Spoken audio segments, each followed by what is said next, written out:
নমস্কাৰ বাতৰিলৈ স্বাগতম জনাইছো ষ্টুডিঅত মই প্ৰীতি প্ৰিয়দৰ্শিনী অহম বিধানসভাত উদ্ভট আচৰণ কৰা বিধায়ক ৰূপজ্যোতি কুৰ্মীৰ বিৰুদ্ধে কঠোৰ ৰাজ্যিক বিজেপিৰ সভাপতি দিলীপ শইকীয়া ৰাজ্যবাসীৰ ওচৰত ক্ষমা বিচাৰিবলৈ ৰূপজ্যোতি কুৰ্মীক নিৰ্দেশ দিছে সভাপতি দিলীপ শইকীয়াই সদনত পুনৰ এনে কাম নকৰিবলৈ হকিয়নি ৰূপজ্যোতি কুৰ্মীক বিধায়কজনৰ আচৰণ সদনৰ পৰম্পৰাৰ বিৰোধী বুলি কয় সভাপতি দিলীপ শইকীয়াই কেৱল সদনত ক্ষমা বিচাৰিলেই নহব ৰাজ্যৰ জনসাধাৰণৰ ওচৰতো ক্ষমা বিচাৰিবলৈ নিৰ্দেশ দিয়ে বিধায়ক ৰূপজ্যোতি কুৰ্মীক বিজেপিৰ সংস্কাৰৰ সৈতে ৰূপজ্যোতিৰ আচৰণৰ মিল নাই বুলি কয় সভাপতি ভৱেশ কলিতাই আৰু উল্লেখযোগ্য যে এয়া কয় প্ৰাক্তন সভাপতি আৰু উল্লেখযোগ্য যে মৰিয়নি সমষ্টিৰ বিধায়ক ৰূপজ্যোতি কুৰ্মীয়ে বিৰোধী বিধায়ক অখিল গগৈ আৰু শ্বেৰমান আলীক সংসদত অভব্য আচৰণ কৰিছিল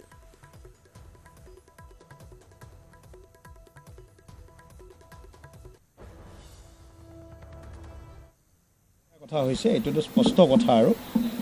কিন্তু ৰূপজ্যোতি কুৰ্মী এজন জ্যেষ্ঠ জনপ্ৰতিনিধি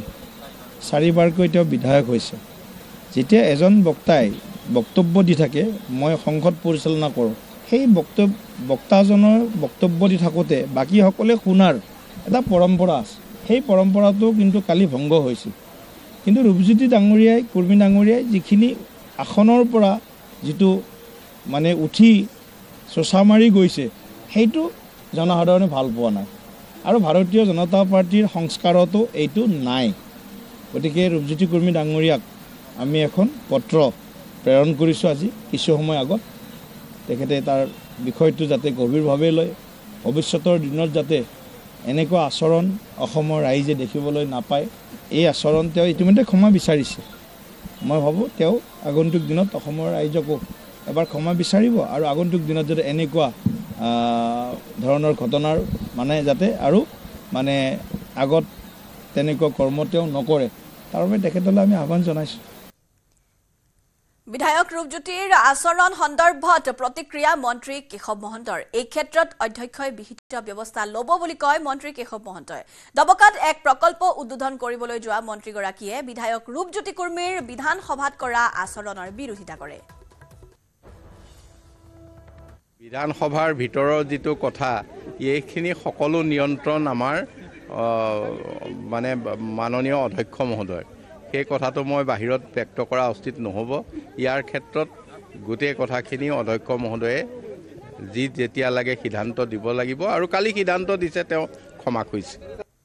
বিধায়ক ৰূপজ্যোতি কুৰ্মীৰ আচৰণক লৈ প্ৰতিক্ৰিয়া প্ৰকাশ কৰিছে ৰিপুন বৰায়ো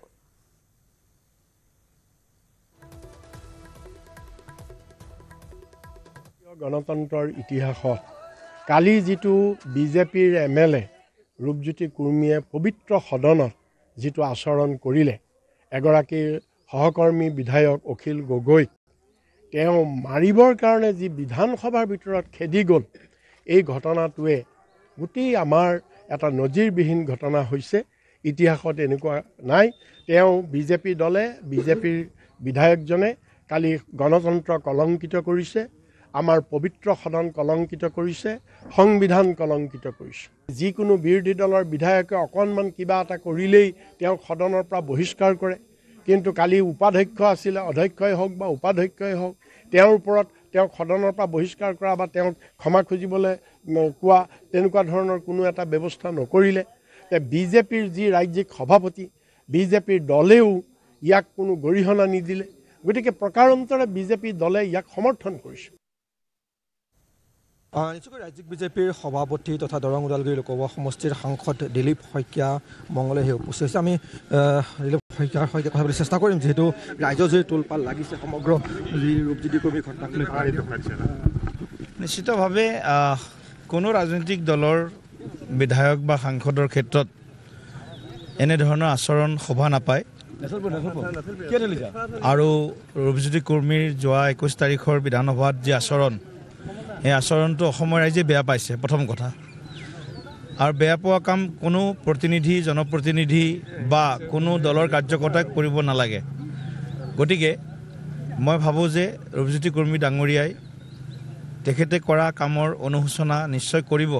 আৰু অনাগত দিনত যাতে এই ধৰণৰ আচৰণ নকৰে তাৰ বাবে ভাৰতীয় জনতা পাৰ্টিৰ সভাপতি হিচাপে তেওঁক আমি নিৰ্দেশনা প্ৰদান কৰিছোঁ আচলতে তেওঁ এজন প্ৰতিষ্ঠিত ৰাজনীতিবিদ ক'ব গ'লে 4বাৰকৈ তেখেত বিধায়ক সদনৰ আসনৰ পৰা বিভিন্ন ধৰণে বাক বিতণ্ডা হয় বা বিতৰ্কত ভাগ লয় বা বিভিন্ন প্ৰতিক্ৰিয়া প্ৰকাশ কৰিব পাৰে আমিও সদন পৰিচালনা কৰি আছোঁ লোকসভাত যেতিয়া আমি দেখোঁ যেতিয়া মানুহৰ যেতিয়া কিবা বিষয় লৈ প্ৰতিবাদ আহে তেতিয়া ওয়েললৈ গৈ প্ৰতিবাদ কৰাৰ পৰম্পৰা আছে অধ্যক্ষৰ আসনৰ সন্মুখত গৈ প্ৰতিবাদ কৰিব পাৰে কিন্তু এজন সতীৰ্থ বিধায়কৰ সন্মুখত গৈ এনেধৰণে আচৰণ কৰাটো সংসদীয় পৰম্পৰাৰ পৰিপন্থী গতিকে মই ভাবোঁ ৰূপজ্যোতি কুৰ্মী ডাঙৰীয়াই অনাগত দিনত এই বিষয়টো নিশ্চিতভাৱে মনত ৰাখি তেওঁৰ আচৰণ যাতে ৰাইজে ভাল পায় সেই ধৰণৰ আচৰণ তেওঁলোকে তেওঁ কৰিবৰ কাৰণে তেওঁ চেষ্টা কৰিব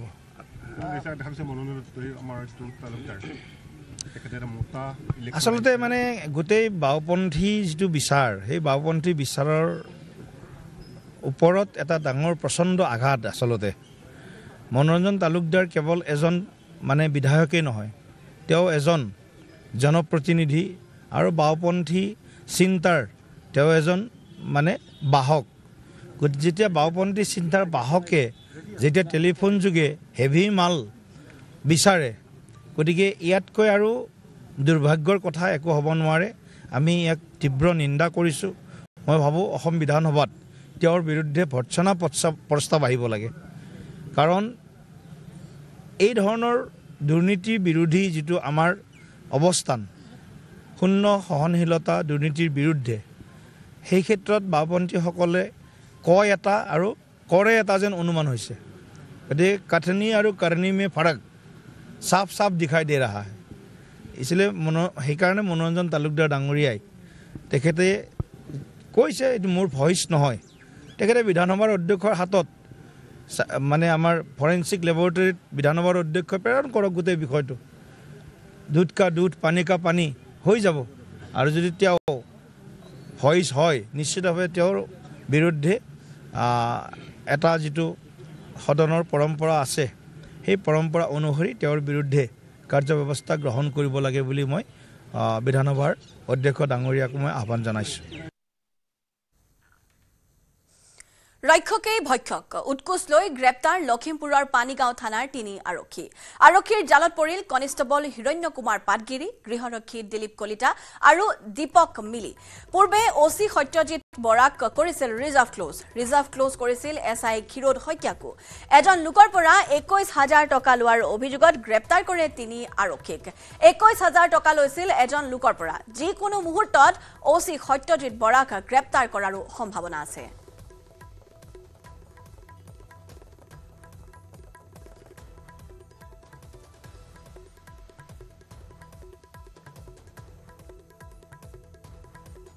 হল 3জনকৈ আৰক্ষী লোক আৰু গ্ৰেপ্তাৰ কৰিছে লখিমপুৰ আৰক্ষীয়ে মই বৰ্তমান পানীগাঁও আৰক্ষী থানাত উপস্থিত আছো আৰু পানীগাঁও আৰক্ষী থানাই কনিষ্টেবল হিৰণ্য কুমাৰ পাটগিৰি হোমগাৰ্ড দিলীপ কলিতা আৰু হোমগাৰ্ড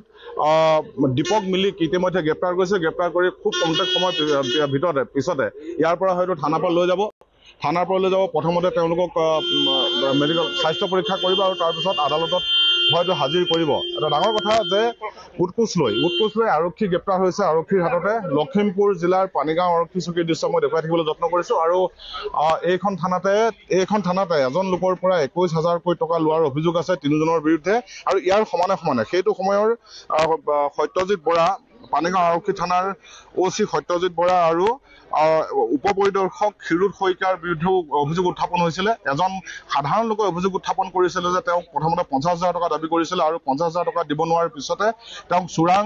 গৰু সৰবৰাহকাৰী সজাই জেললৈ প্ৰেৰণ কৰিব বুলি ইতিমধ্যে ভাবুকি প্ৰদান কৰিছে আৰু ফলশ্ৰুতিত যিকোনো প্ৰকাৰ ধাৰ ঋণ কৰি 21000 টকা ইতিমধ্যে 21000 টকা সেই লোকজনে দিছিলে পানীগাঁও আৰক্ষী থানাৰ সেই সময়ৰ এইকেইজন লোকক অভিযুক্ত লোককেইজনক আৰু অৱশেষত লখিমপুৰ জিলা আৰক্ষীৰ তৎপৰতাত তেওঁলোকৰ বিৰুদ্ধে গোচৰ ৰুজু কৰা হ'ল আৰু 3জনকৈ আৰক্ষীক গ্ৰেপ্তাৰ কৰা হৈছে আমি দেখুৱাই আছো তেওঁলোকক লৈ অনা হৈছে 3জন এজন কনিষ্টেবল আৰু 2জন গৃহৰক্ষী জোৱান তেওঁলোকক ইতিমধ্যে গ্ৰেপ্তাৰ কৰিছে লখিমপুৰ আৰক্ষীয়ে কিমান লয় আপোনাৰ ভাগত কিমান পৰিছিলে কিমান পাইছিলে এই তিনিজন লোকে মই দেখুৱাই আছো ইতিমধ্যে তেওঁলোকক লৈ যোৱা হৈছে প্ৰথমতে স্বাস্থ্য পৰীক্ষা কৰা হ'ব তিনিজন লোক এই তিনিজন লোক ক্ৰমে কনিষ্টবল হিৰণ্য কুমাৰ পাটগিৰি আৰু হোম গাৰ্ড দিলীপ কলিতা আৰু দীপক মিলি মুখত তেওঁলোক মুখাৱে তেওঁলোকক ঢাকি অনা হৈছে হয়তো আৰু তেওঁলোকক লৈ যোৱা হ'ব এতিয়া প্ৰথমতে স্বাস্থ্য পৰীক্ষা কৰিব স্বাস্থ্য পৰীক্ষা কৰাৰ পিছত তেওঁলোকক আদালতত হাজিৰ কৰিব আৰু তেওঁলোকৰ পৰিণতি নিশ্চিত হ'ল যে অপকৰ্মৰ ফল কেনেকুৱা হয় আৰক্ষীয়ে গ্ৰেপ্তাৰ কৰিছে অতি ডাঙৰ কথা যে আৰক্ষী থানাৰ ভিতৰতে থাকি এজন সাধাৰণ লোকক ধন দাবী কৰিছিলে প্ৰথম অৱস্থাত 50,000 টকা সেই লোকজনে দিব নোৱাৰিলে অৱশেষত 21,000 টকা ধাৰ ঋণ কৰি গোটাই দিলে আৰু অৱশেষত থানাৰ কমিটিৰ উদ্যোগত বা তৎপৰতাত আৰক্ষী অধীক্ষকক সেই বিষয়টো অৱগত কৰিছিলে আৰু পৰ্যায়ক্ৰমে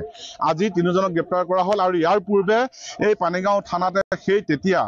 কৰ্মৰত অৱস্থাত থকা সত্যজিৎ বৰা আৰু উপ পৰিদৰ্শক ক্ষীৰোদ শইকীয়াক ৰিজাৰ্ভ ক্লোজ কৰি থৈছিল আৰু তেওঁলোকৰ পৰিণতি কি হ'ব এতিয়ালৈকে আমি জানিব পৰা হোৱা নাই কিন্তু সকলোৱে প্ৰশ্ন কৰিছে যে খাই কাৰ খলা গছত উঠিল কাঠি চেলেকাৰ মৰণ মিলিল নেকি যে যিকেইজনৰ বিৰুদ্ধে প্ৰথমতে অভিযোগ উত্থাপন হৈছিলে তেওঁলোকৰ বিৰুদ্ধে আইনগত ব্যৱস্থা কি হ'ব সেইটো এতিয়াও কিন্তু স্পষ্ট হোৱা নাই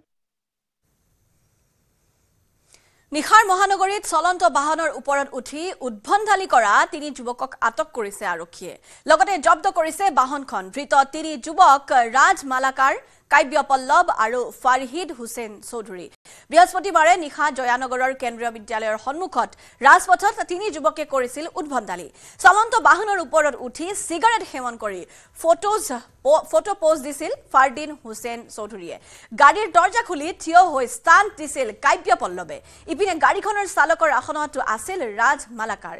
মালাকাৰৰ নামত পঞ্জীয়ন আছিল মেগনাইট বাহনখন আৰক্ষীৰ পৰা বাচিবলৈ উদ্দণ্ড যুৱকৰ দলটোৱে লুকুৱাই ৰাখিছিল মেগনাইট বাহনখনৰ নম্বৰ প্লেটৰ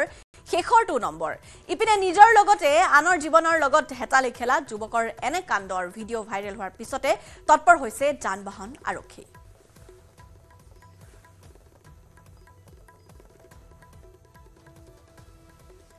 এয়া নিখাৰ মহানগৰীৰ দৃশ্য আমি ইতিমধ্যে জনাইছো যে এনে ধৰণে উদ্ভণ্ডালি কৰিছিল 3 যুৱকে ইতিমধ্যে সেই 3 গৰাকী যুৱকক আটক কৰা হৈছে আৰু তেওঁলোকক খুদা পোছা কৰি আছে চলন্ত বাহনৰ ওপৰত উঠি সিগাৰেট সেৱন কৰি ফটো পোষ্ট দিছিল ফাৰদিন হুছেইন চৌধুৰীয়ে গাড়ীৰ দৰ্জা খুলি থিয় হৈছিল ষ্টাণ্ট দিছিল কাব্য পল্লৱে ইপিনে গাড়ীখনৰ চালকৰ আসনত আছিল ৰাজ মালাকাৰ আৰু জানিব পৰা মতে ৰাজ মালাকাৰৰ নামত পঞ্জীয়ন আছিল এই মেগনাইট বাহনখন অৱশ্যে আৰক্ষীৰ পৰা বাচিবলৈ এই উদণ্ড যুৱকৰ দলটোৱে লুকুৱাই ৰাখিছিল মেগনাইট বাহনখনৰ নম্বৰ প্লেটৰ শেষৰটো নম্বৰ আৰু ইপিনে আজি নিজৰ লগতে তেওঁলোকে আনৰ জীৱনৰ লগত হেতালি খেলাই এই 3 গৰাকী যুৱকৰ এনে কাণ্ড ভিডিঅ' ভাইৰেল হোৱাৰ পিছতে এতিয়া তৎপৰ হৈছে যান-বাহন আৰক্ষী বিভিন্ন সময়ত আমি দেখিছো যে যান-বাহন আৰক্ষীয়ে বিভিন্ন সময়ত এনে ধৰণে তালাচী চলাই বা যি মদ্যপান সেৱন কৰি গাড়ী চলোৱা ড্ৰিংক এণ্ড ড্ৰাইভৰ বিৰুদ্ধেও বিভিন্ন ধৰণৰ অভিযান চলাই থাকে নিখাৰ মহানগৰীত কিন্তু এতিয়া এনে ধৰণৰ দৃশ্য যেহেতু সন্মুখলৈ আহিছে আৰক্ষীৰ এই ধৰণৰ তাত তেওঁলোক কেনে ধৰণে তাত আছিল নাছিল তাক লৈ বিভিন্নজনে প্ৰশ্ন উত্থাপন কৰিছে তাৰ লগতে অভিভাৱকলৈ প্ৰশ্ন উত্থাপন হৈছে যে অভিভাৱকে গম পায় নে নাপায় এনে ধৰণৰ কাণ্ড যেনে ধৰণৰ কাণ্ড তেওঁলোকে কৰিছে এই ঘটনাসমূহৰ কথা অভিভাৱক অৱগত হয় নে নহয় তাক লৈ এটা প্ৰশ্ন উত্থাপন হৈছে ভিডিঅ' ভাইৰেল হৈ আছিলে য'ত এজন ব্যক্তিয়ে এখন কাৰৰ ওপৰত চিগাৰেট খাই থকা দেখা পাইছিলে মুভিং কাৰত তো সেই ভিডিঅ'টো যেতিয়া আমাৰ সংজ্ঞানত আহে আমাৰ মাননীয় আয়ুক্ত ছাৰে আমাক নিৰ্দেশ প্ৰদান কৰে যে সেই ব্যক্তিকেইজনক কৰায়ত্ব কৰিব লাগে আৰু ছাৰৰ প্ৰত্যক্ষ নিৰ্দেশত আৰু তেওঁৰ তত্ত্বাৱধানত আমি এটা অপাৰেশ্যন ষ্টাৰ্ট কৰোঁ যোৱাকালি পৰৱৰ্তী নিশাৰ পৰা আৰু সেই অপাৰেশ্যনত আমি 3জন ব্যক্তিক ইতিমধ্যে এপ্ৰিহেণ্ড কৰিছোঁ ফাৰদিন ফিৰোজ তেখেতৰ ঘৰ হ'ল চিণ্ডিকেট এৰেনা চচল PS দিছপুৰ লগতে কাব্য পল্লৱ বৰুৱা আৰু লগতে ৰাজ মালাকাৰ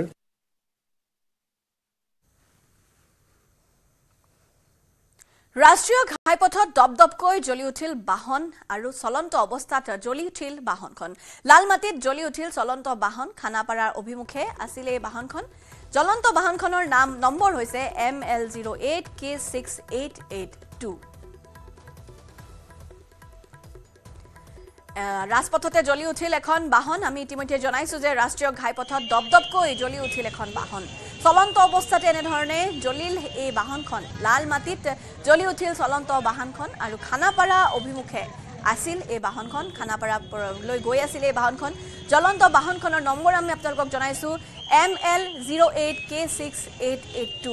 কিহৰ বাবে এনেধৰণে জ্বলি উঠিল তাৰ কাৰণ এতিয়াও যদিও সন্মুখলৈ অহা নাই কিন্তু আমি এই খবৰ আপোনালোকক দিছোঁ এটা ব্ৰেকিং নিউজ খানাপাৰা অভিমুখে থকা এখন বাহন এনেধৰণে চলন্ত অৱস্থাতে জ্বলি উঠাৰ দৃশ্য আমাৰ লগত বৰ্তমান সংযোজিত হৈছে আমাৰ সাংবাদিক উৎপল হালৈ উৎপল আপোনাৰ পৰা জানিব বিচাৰিছোঁ ঘটনা কেনেধৰণৰ যিহেতু আমি দেখিছোঁ যে এখন চলন্ত বাহন হঠাৎ জ্বলি উঠিল কিহৰ কাৰণ হয়চাওক ২৭ নম্বৰ ৰাষ্ট্ৰীয় ঘাইপথৰ লালমাটিৰ যিটো বিজেপি অফিচ আছে আৰু ব্ৰহ্মপুত্ৰ বৰ্ডৰ সন্মুখতে ঘটনা সংঘটিত হৈছে এখন চলন্ত কলা ৰঙৰ ইগনিছ বাহন আৰু সেই বাহনখন মেঘালয়ত পঞ্জীভুক্ত সেই বাহনখন জালুকবাৰীৰ পৰা খানাপাৰা অভিমুখে গৈ আছিল তেনে সময়তে হয়তো যান্ত্ৰিক বিজুতিৰ ফলত তাতে জ্বলি গৈছিল আৰু জ্বলি যোৱাৰ পিছতে এই মুহূৰ্তত ২৭ নম্বৰ ৰাষ্ট্ৰীয় ঘাইপথৰ জালুকবাৰীৰ পৰা খানাপাৰা অভিমুখী ট্ৰেক্সা সম্পূৰ্ণৰূপে বন্ধ কৰি দিয়া হৈছে আৰক্ষী প্ৰশাসন মোতায়েন কৰা হৈছে আৰু যিহেতু এটা তীব্ৰ যান-জঁট হৈছে যে যিহেতু অগ্নিনিৰ্বাপক বাহিনীৰ বাহন আহিবলৈ চেষ্টা কৰিছে এতিয়া বাহনসমূহ আগেৰে ঘূৰাই আনিব লগা এটা পৰিৱেশ হৈছে কাৰণ তাইৰ ওচৰলৈকে যাব পৰা নাই এতিয়ালৈকে অগ্নি নিৰ্বাপিত হোৱা নাই সম্পূৰ্ণৰূপে আৰু সম্পূৰ্ণৰূপে এই কলা ইগনিছ বাহনখন মেঘালয়ত পঞ্জীভূত বাহনখন জ্বলি প্ৰায় ছাৰখাৰ হৈ গৈছে আৰু এতিয়াও ২৭ নম্বৰ ৰাষ্ট্ৰীয় ঘাইপথত তীব্ৰ যান-জঁটে বিৰাজমান কৰি আছে আৰু পুনৰ উল্লেখ কৰিছো যে ২৭ নম্বৰ ৰাষ্ট্ৰীয় ঘাইপথৰ জালুকবাৰীৰ পৰা খানাপাৰা অভিমুখী ট্ৰেকত এই ঘটনা সংঘটিত হৈছে আৰু ঠিক ব্ৰহ্মপুত্ৰ বৰ্ড বা গগৈ হোটেল বুলি যিখিনি কোৱা হয় তাৰ সন্মুখ ভাগতে এনেদৰে এখন চলন্ত বাহন জ্বলি উঠিছে লালমাটিত কলা ৰঙৰ এখন বাহন জ্বলি উঠিছে বাহনখন হৈছে ইগনিছ মেঘালয়ত ৰেজিষ্ট্ৰেশ্যন আছে আৰু এই গোটেই ঘটনাৰ পিছতে তীব্ৰ যান-জঁট হৈছে বশিষ্ঠ আৰক্ষী থানা যান বাহন আৰক্ষীসকল লগ আহিছে আৰু অগ্নিনিৰ্বাপক বাহিনীৰ বাহন এই মুহূৰ্তত আহি উপস্থিত হৈছে আৰু তেখেতসকলে হয়তো চেষ্টা কৰিব জুই নিৰ্বাপন কৰিবৰ বাবে কিন্তু যান-জঁট এতিয়া ইমানে দীঘল হৈছে যে বেহাৰবাৰীৰ যিখন উৰণ সেতু আছে উৰণ সেতু পৰ্যন্ত দীঘল হৈছে যান-জঁট আৰু এই মুহূৰ্তত আমি তাৰ যিগৰাকী চালক আছিলে তেখেতক বিচাৰি আছো বা তেখেতক লগ পাবলৈ চেষ্টা কৰি আছো আৰু তেখেতে আৰু প্ৰত্যক্ষদৰ্শীয়ে উল্লেখ কৰা মতে এই যি দুৰ্ঘটনাটো সংঘটিত হৈছে এইটো দুৰ্ঘটনা ঠিক নহয় এয়া যান্ত্ৰিক বিজুতিৰ ফলতে এই অগ্নিকাণ্ড সংঘটিত হোৱাৰ কথা উল্লেখ কৰিছে তেওঁ আজি গাড়ীত আৰু কোন আছিল ড্ৰাইভাৰৰ লগত আৰু কোন আছিল তাত যাত্ৰী আছিলে তেখেতে এখন কমাৰ্চিয়েল গাড়ী নে কেনেধৰণৰ তাৰ ব্যক্তিগত গাড়ী আমি দেখিছোঁ বগা নাম্বাৰ প্লেট আছে গতিকে কোন আছিল তেখেতৰ গাড়ীত আৰু কোন আছিলে কেৱল চালক আছিল নে তাৰ লগতে আৰু আন ব্যক্তিসকল আছিল বাহনখন ব্যক্তিগত বাহন হয় তেখেতৰ নেক্সা কোম্পানীৰ ইগনিছ বাহন হয় কলা ৰঙৰ বাহন হয় তেখেতৰ লগত আন এজন সহযোগী থকাৰ কথা উল্লেখ কৰিছে যাত্ৰী থকাৰ কথা উল্লেখ কৰিছে আৰু তেখেতৰ নাম বা পিছত পৰৱৰ্তী পৰ্যায়ত তেখেতৰ গোটেইখিনি সম্পূৰ্ণ তথ্য দিবলৈ চেষ্টা কৰিম কিন্তু এই মুহূৰ্তত উল্লেখ কৰিছো যে তেখেতে যেতিয়া প্ৰথম পৰ্যায়তে জ্বলিছিলে জ্বলোৱাৰ পিছতে সেই স্থানৰ পৰা তেওঁ দৌৰাদৌৰিকৈ দৰ্জা খুলি ওলাই আহিছে সুকলমে আৰু তেওঁৰ লগতে যাত্ৰীগৰাকীয়ে এই মুহূৰ্তত সুস্থ অৱস্থাত আছে বুলি উল্লেখ কৰিব বিচাৰিছো আৰু ২৭ নম্বৰ ৰাষ্ট্ৰীয় ঘাইপথত লালমাটিত এই ঘটনা সংঘটিত হৈছে খানাপাৰা অভিমুখী ট্ৰেকত সংঘটিত হৈছে মেঘালয়ৰ যাত্ৰী আছিলে দুগৰাকী মেঘালয়তে বাহনখন ৰেজিষ্ট্ৰেশ্যন হৈ আছে আৰু এখন ব্যক্তিগত বাহন আছিলে নেক্সা কোম্পানীৰ ইগনিছ বাহন আছিলে কিমান সময় এই বাহনখন জ্বলি আছে বৰ্তমান সময়ত আমি দেখিছোঁ বাহনখনৰ জ্বলি থকা ভিজুৱেলছ আমাৰ সন্মুখত আছে গতিকে অগ্নি নিৰ্বাপকৰ যিসমূহ মানুহ তাত গৈ উপস্থিত হৈছে বুলি আপুনি জনাইছে কিমান সময় হ'ল গাড়ীখন এনেধৰণে ঘাইপথত জ্বলি থকা ৩:৫৫ এই জ্বলা আৰম্ভণি হৈছিলে আৰু এতিয়া সম্পূৰ্ণৰূপে জুই জ্বলা গ'ল প্ৰায় এতিয়াও জুইৰ কিছু ভগ্নাৱশেষ বা অৱশেষ আছে এই মুহূৰ্ততো কলা ধোঁৱা এতিয়াও আছে ৰঙা ধোঁৱা কিছু যি দৃশ্য বাজি আছে তাত ৰঙা ধোঁৱা দাউদাউকৈ জ্বলি আছিলে এতিয়া সেই ৰঙা ধোঁৱা কমি সম্পূৰ্ণৰূপে শেষ হৈ এতিয়া ভগ্নাৱেশ বা অৱশেষ আছে অৰ্থাৎ কলা ধোঁৱালৈকে এতিয়া ৰূপান্তৰিত হৈছে এক প্ৰকাৰ এতিয়া প্ৰায় জ্বলি ভস্মীভূত হৈ গৈছে বা ঠাইৰ সংস্কৃতিৰ পৰিৱেশে এতিয়া বিৰাজ কৰিছে আৰু অগ্নিনিৰ্বাপক বাহিনী আহি এতিয়া পানী মাৰাৰ ব্যৱস্থা কৰিছে পানী হওক বা গেছ হওক দি এইখিনি বন্ধ কৰাৰ বাবে চেষ্টা কৰিছে আৰু বাহনখনত থকা দুই যাত্ৰী চালক আৰু যাত্ৰী এতিয়া সুকলমে আছে বুলি আমি এই মুহূৰ্তত স্পষ্ট কৰি দিব বিচাৰিছো ধন্যবাদ জনাইছো আপোনাক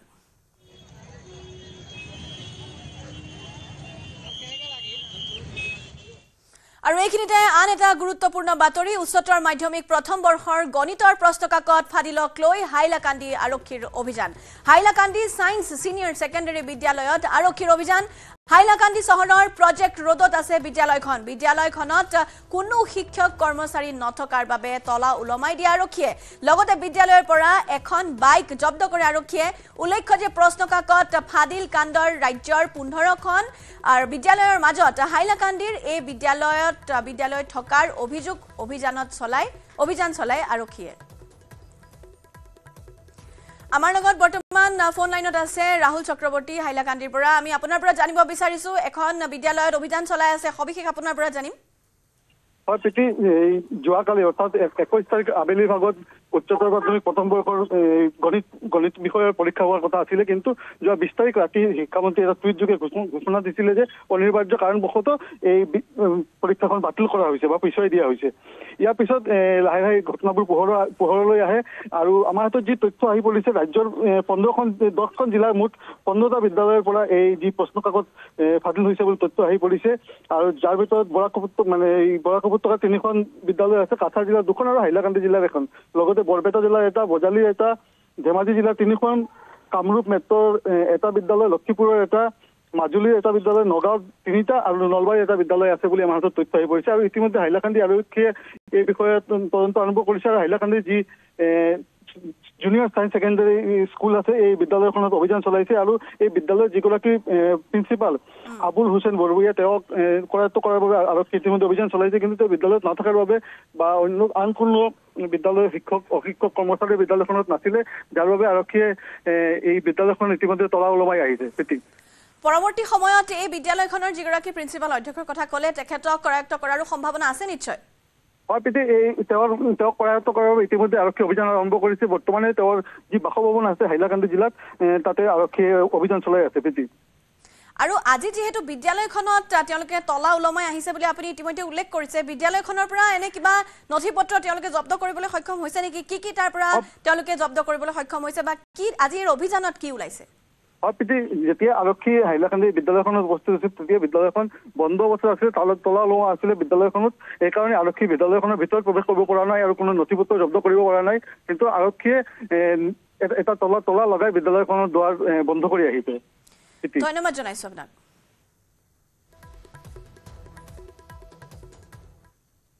উল্লেখ্য যে শুকুৰবাৰে ফাদিল হৈছিল উচ্চতৰ মাধ্যমিক পৰীক্ষাৰ প্ৰশ্নকাকত। পৰীক্ষাৰ পূৰ্বে ছাত্ৰ ছাত্ৰীৰ হাতে হাতে পৰিল অৰ্থনীতিৰ প্ৰশ্নকাকত। উচ্চতৰ মাধ্যমিক প্ৰথম বৰ্ষৰ আজি অৰ্থনীতি বিষয়ৰ পৰীক্ষা আছিল। শুকুৰবাৰে নিশাই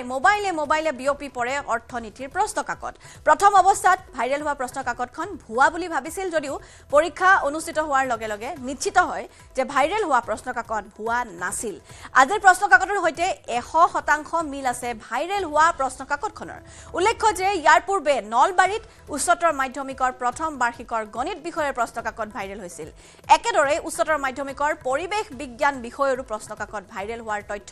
আহি পৰিছিল। কিন্তু প্ৰশ্ন হয়, কেনেকৈ পৰিষদে ইমান কঠোৰ ব্যৱস্থা লোৱাৰ পাছতো প্ৰশ্নকাকত ভাইৰেল হ'বলৈ পালে? যোৱা কেইদিনমানৰ আগত গণিতৰ প্ৰশ্নকাকত যিহেতু ফাদিল হৈছে, তাৰ পাছতে আমি যোৱাকালি প্ৰায় সন্ধিয়া 8মান বজাৰ পৰা আমি গম পাইছিলোঁ যে এখন প্ৰতিজন ছাত্ৰ ছাত্ৰীৰ মোবাইলত এখন প্ৰশ্নকাকত আছে। হাই ছেকেণ্ডেৰী প্ৰথম বৰ্ষৰ প্ৰশ্নকাকতখন যিহেতু তেওঁলোকে মোবাইলে আছিলে। তাৰপাছত আমি নিজাববীয়াকৈ ফিল'বাৰী আঞ্চলিক ছাত্ৰ সন্থাই অনুসন্ধান কৰিছিলোঁ, যে অনুসন্ধান কৰোঁতে তেওঁলোকক আমি বিভিন্নজন ছাত্ৰ ছাত্ৰীৰ হাতত সেই পেপাৰখন পাইছিলোঁ। তাৰ পাছতে আজি যিহেতু সেই পেপাৰখনৰ পৰীক্ষা অনুষ্ঠিত হ'বলগীয়া হৈছিল, সেই পেপাৰখন পৰীক্ষা অনুষ্ঠিত হওঁতে আমি আজি বিদ্যালয়সমূহৰ শিক্ষকসকলক আমি ব্যক্তিগতভাৱে যোগাযোগ কৰিছোঁ। ব্যক্তিগতভাৱে যোগাযোগ কৰোঁতে আমি এই অনুসন্ধান কৰোঁতে পাইছোঁ যে সেই পেপাৰখন আজি অনুষ্ঠিত হ'বলগীয়া অৰ্থনৈতিক বিষয়ৰ যিখন পেপাৰ, সেই পেপাৰখন আগতীয়াকৈ ফাদিল হৈছে। আচলতে বাৰে বাৰে আমাৰ এই ছাত্ৰ ছাত্ৰীসকলক লৈ চৰকাৰখনে, এই শিক্ষা সংসদৰ বৰ্ডবিলাকে কিয় শিক্ষাৰ লগত তেওঁলোকে ছাত্ৰ ছাত্ৰীৰ ভৱিষ্যতৰ লগত হেতালি খেলি আহিছে। আমি ফিল'বাৰী আঞ্চলিক ছাত্ৰ সন্থাই ইয়াৰ ওপৰত ধিক্কাৰ জনাইছোঁ। তেওঁলোকে ইয়াৰ ওপৰত তদন্ত কৰিব লাগে যে প্ৰশ্নখন ক'ৰ পৰা ফাদিল হৈছে, ক'ৰ পৰা কেনেকৈ ওলাইছে, আচলতে কোনজন মহাপুৰুষৰ দ্বাৰা এই পেপাৰখন ফাদিল হৈছে, এই বিষয়বিলাক ওলাব লাগে আৰু দুখীয়ে ইয়াতকৈ কঠোৰ শাস্তি পাব লাগে, দৃষ্টান্তমূলক শাস্তি পাব লাগে বুলি আমি ছাত্ৰ সন্থাই দাবী জনাইছোঁ। গণিতৰ উচ্চতৰ মাধ্যমিকৰ গণিতৰ প্ৰশ্নকাকত ভাইৰেল হোৱাক লৈ কঠোৰ অসম ৰাজ্যিক মাধ্যমিক শিক্ষা পৰিষদ। 18খন শিক্ষানুষ্ঠানৰ বিৰুদ্ধে গণিতৰ প্ৰশ্নকাকত ভাইৰেল হোৱাৰ তথ্য লাভ কৰিছে। ইতিমধ্যে 18খন শিক্ষানুষ্ঠানৰ বিৰুদ্ধে গোচৰ ৰুজু কৰিছে অসম ৰাজ্যিক মাধ্যমিক শিক্ষা পৰিষদে। প্ৰশ্নকাকত ভাইৰেল কৰা শিক্ষানুষ্ঠান কেইখনৰ পঞ্জীয়ন বাতিল হোৱাৰ সম্ভাৱনা আছে।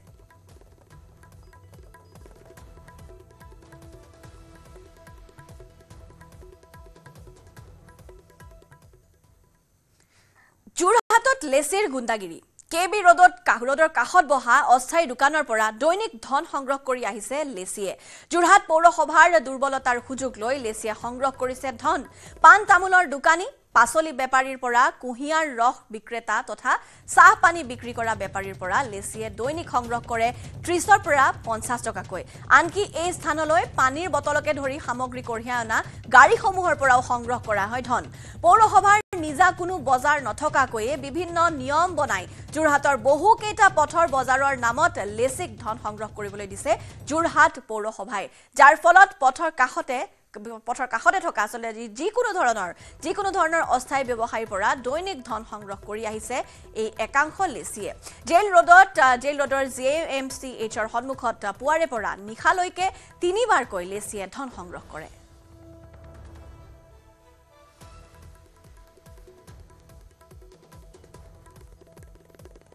আপোনাৰ যিখন দোকান আছে কেইটকাকে হাত পালৰ 30 টকা লয় 30 টকা ডেইলি 30 টকা ডেইলি 30 টকা লয় 900 টকা যায় মাহেকত 900 টকা যায় মানে কিমান টকা দি আছে আপোনালোকে মোৰ হ'ল আজি 4 বছৰ মান 4 বছৰ পৰা দিয়ে আছে আপোনাৰ তেনেকে ডেইলি হ'ল সবেই দিয়ে নহয় ইয়াত থকা সবেই দিয়ে 30 টকাকে দিওঁ 30 টকাকে ডেইলি দিয়ে ডেইলি ডেইলি দিয়ে মানে মাহেকত আপোনাৰ 900 টকা হাত পাত যায় লয় ডেইলি দোকান খুলিলে লয় দোকান নখুলিলে নলয় 50 টকাকে লৈছে 50 টকা লৈছে হয় কেদিন লৈছে দোকান লোৱা 2 দিন হ'ল 2 দিন হৈছে হয় দিনৰ ডেইলি 50 টকা ডেইলি 50 টকা মানে সৰু দোকান দেখোন সৰু কি কৰিম দিবই লাগিব দিবই লাগে যেন হ'লে আৰু তেওঁলোকে এতিয়া যিটো নিয়ম দিয়ে ইয়াত 100 টকা লয় আমাৰ 100 টকা লয় 100 টকা লয় 100 টকা প্ৰতিদিনে টিকেট আছে আৰু ইয়াৰে সৈতে এতিয়া বাতৰ পৰা বিদায় লৈছো নমস্কাৰ